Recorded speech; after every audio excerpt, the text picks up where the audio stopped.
Apakah hukum main menarik mesin tangkap anak patung? Hukumnya boleh, iaitu boleh dosa. Ini anak patung Gopal, Bobo Boy, Papa Zola, Hello Kitty, Adudu. Duduk dalam mesin, kita mau masuk RM1, kita pun kontrol situ.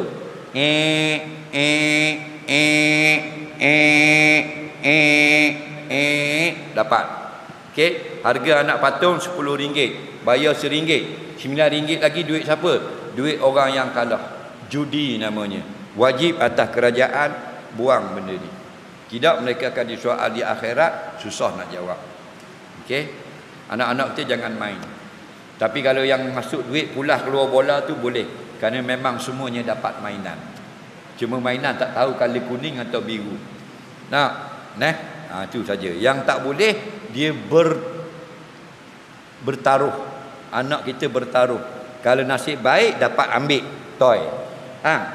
Nasib tak baik jatuh. Dia akan jatuh. Hukumnya judi daripada kerja-kerja syaitan. Orang yang mempertahankan mesin itu ialah syaitan.